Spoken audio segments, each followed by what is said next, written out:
10 minute charge দিলে electric গাড়ি কত কিলোমিটার যাওয়া যায় এটা দেখবো। আমাদের এই টাইম শুরু হলো, এখন আমাদের ভিডিও শুরু হচ্ছে, টাইমও শুরু হচ্ছে। টাইম শুরু 183 থেকে শুরু। ওকে, 10 সেকেন্ড হয়েছে, 183। দেখি আমরা 10 মিনিট চার্জ দিলে কত কিলোমিটার যাওয়া যায় এটা দেখব। বাংলাদেশে আপনারা ইজি বাইক চালান বা অন্য অন্য ইলেকট্রিক গাড়িগুলো চালান, সেখানে আপনাদের চার্জ দিতে কত সময় লাগে, আর চায়নাতে গাড়ি চার্জ দিতে কত সময় লাগে দেখেন। আমাদের 29 সেকেন্ড হয়েছে, 29 সেকেন্ডে অলরেডি 8 কিলোমিটার যাওয়া যাবে 29 সেকেন্ড চার্জে, বুঝছেন। আপনি এই ভিডিও টাইম দেখেন, ভিডিও টাইম দেখলে বুঝতে পারবেন। এখানে দেখেন কোনো কিন্তু যে স্পিড বাড়িয়ে দেওয়া হয়েছে এরকম কোনো কিছু না।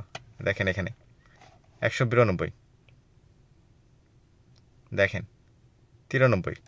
আমার এই যে এখানে সম্পূর্ণ চাইনিজ লেখা, একটু খেয়াল করে দেখেন 1 ঘন্টা 5 মিনিট এখানে লেখা, কিন্তু এটা টাইম মানে একটু বাড়ানো এরকম লাগে না। এই যে 100 কিলোওয়াট, 103, 102 কিলোওয়াট করে চার্জ হচ্ছে। 196, এখানে দেখেন 197 কিলোমিটার। দেখছেন যে আমার এখন যে চার্জ আছে সেই চার্জ দিয়ে আমি 197 কিলোমিটার চালাইতে পারবো। 34% চার্জ আছে। আমার এই গাড়িটা হচ্ছে 550 কিলোমিটার চালানো যায় মানে ফুল চার্জ দিলে। আর মাত্র 10 মিনিট যদি চার্জ দিই আমি, মানে আমার এই গাড়িটা, তাহলে 10 মিনিট চার্জ দিয়ে আমি যাইতে পারবো হচ্ছে প্রায় 150 কিলোমিটার। মাত্র 10 মিনিট, বুঝতে পারছেন? মাত্র 10 মিনিট চার্জ দিলে আমি আমার প্রাইভেট কার 150 কিলোমিটার চালাইতে পারবো। একটু খেয়াল করে দেখেন। 206 আমাদের কত ছিল? 83 ছিল। 1 মিনিট 47 সেকেন্ডে হয়েছে অলরেডি কত 20 কিলোমিটার মতো হয়ে গেছে। একটু খেয়াল করে দেখেন, দেখছেন 2 মিনিটে 20 কিলোমিটার, মানে 2 মিনিট চার্জ দিলে 20 কিলোমিটার যাইতে পারবেন মাত্র 2 মিনিট। 30 মিনিট দিলেই 500 কিলোমিটার। মানে গাড়ি এখনকার চাইনিজ কারগুলো আসলে মানে কি বলবো, অস্থির।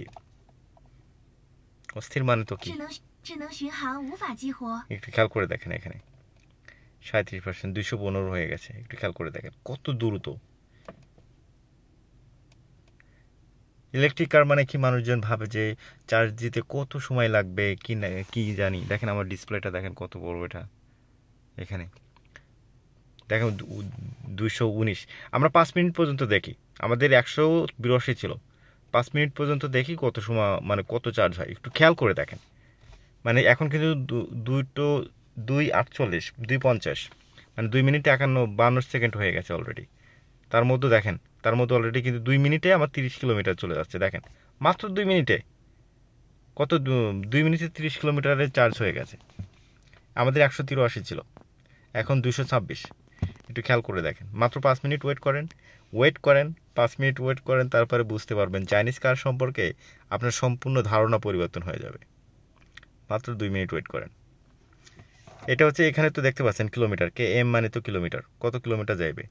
এখানে হচ্ছে সিজনের মানে হচ্ছে টাইম, মানে কত সময় লাগবে চার্জ দিতে। আর এটা হচ্ছে কিলোওয়াট, মানে আমার প্রতি সেকেন্ডে কত কিলোওয়াট করে চার্জ হচ্ছে, সেকেন্ডে না মিনিটে। সংতিয়ানজং মানে চার্জিং হচ্ছে, এটা তো যায়। এখানে আমার আরেকটা জিনিস দেখেন, এখানে হচ্ছে 410 ভোল্ট। আমার এই গাড়িটা হচ্ছে 410 ভোল্ট। তবে আরেকটা আপডেট ভার্সন আছে, সেটা হচ্ছে 800 ভোল্ট। এখন ওইটা যদি 800 ভোল্টের চার্জ হইতো, আমি যদি ওইটা কিনতাম, তাহলে সেইখানে চার্জিং হতো 200 বা 300 কিলোওয়াটের মতো যেত। আর এই চার্জটা আরও দ্রুত হতো, মানে ডাবল গতিতে হতো। ঠিক আছে, খেয়াল করে দেখেন। এখানে দেখেন এই যে আপনারা তো বোঝেন এটা 247, 250 এই চার্জিং বোর্ড, মানে অনেক ক্ষেত্রে আছে 50 12 6 ওই যে মোবাইলে চার্জ দিয়ে দেখছেন তো 6 মানে এরকমই। একটু খেয়াল করে দেখেন পার্কিং মোডে আছে গাড়িটা। 245 হয়ে গেছে, কিন্তু 4 মিনিট 27 সেকেন্ড হয়েছে 245। আমাদের কত ছিল 45, তাহলে আর আগে হচ্ছে ছিল 83, 18, 60 কিলোমিটার মতো। মাত্র 4 মিনিটে 60 কিলোমিটারের বেশি হয়ে গেছে। 4 মিনিটে 60 কিলোমিটার চালানো যাবে, একটু খেয়াল করে দেখেন। চাইনিজ গাড়ি কি অস্থির, তাই না? 250, ওখানে ছিল 18, মাত্র 4 মিনিটে। 10 মিনিটে আপনি 150 কিলোমিটার যেতে পারবেন। 10 মিনিটে 150 কিলোমিটার যেতে পারবেন। চিন্তা করতে পারেন কোন জামানায় আছেন এখন, চিন্তা করতে পারেন।